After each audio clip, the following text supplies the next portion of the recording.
Det var under vintern 1942 som en ganska bortglömd händelse skedde här på Tivoliberget i Solna. En händelse som faktiskt skulle kunna ha dragit med Sverige i andra världskriget. Det var den 61:a luftvärnsbataljonen som sköt ner ett tyskt kurirflygplan över Stockholm. Och platsen där de här kanonerna stod, de finns kvar än idag. Och de ska vi titta på.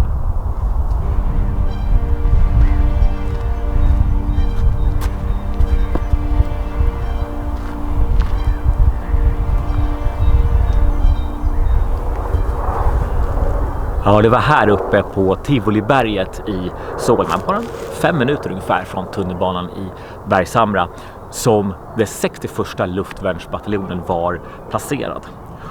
De var som mest ungefär 100 man och hade 3 stycken luftvärnskanoner. Vi ser en där uppe till exempel, placerad här på berget. Väldigt strategiskt också, precis norr om Brunnsviken.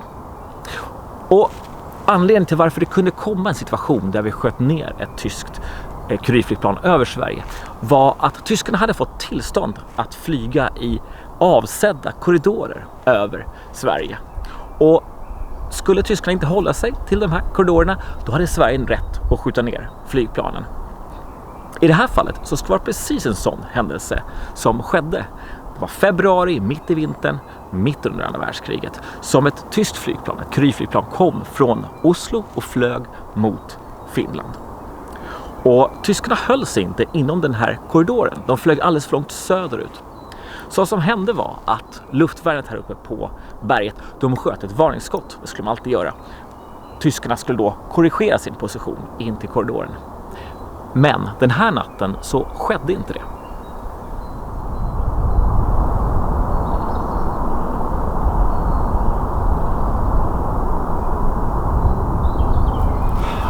Ja, tänk er nu att vara befäl här uppe på berget och du har skjutit ett varningsskott och nästa skott du ska skjuta, det är verkanseld. Man ska skjuta ner det tyska flygplanet.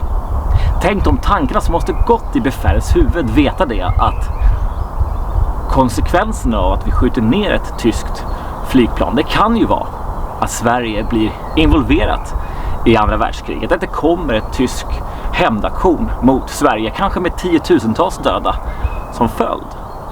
Samtidigt så vet du också om att om vi tillåter Tyskland att kränka svenskt luftrum hur de vill, då kommer de naturligtvis fortsätta med det. Då kommer de inte få någon respekt för oss alls. Så helt korrekt var väl att det togs beslut om att det tyska flygplanet ska beskjutas.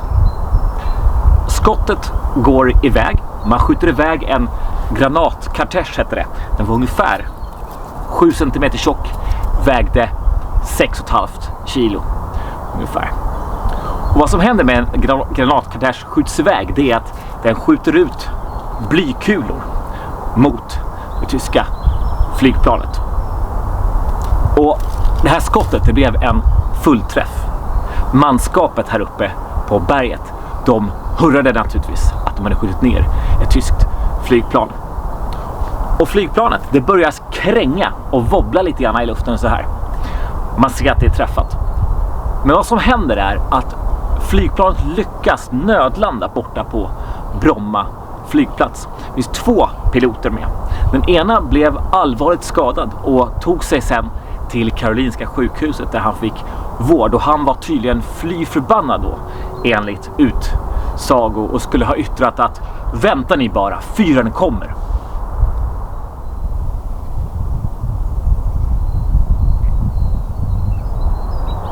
När den här händelsen väl hade hänt så uppstod ett behov, framförallt från svensk sida, att tysta ner det här i media.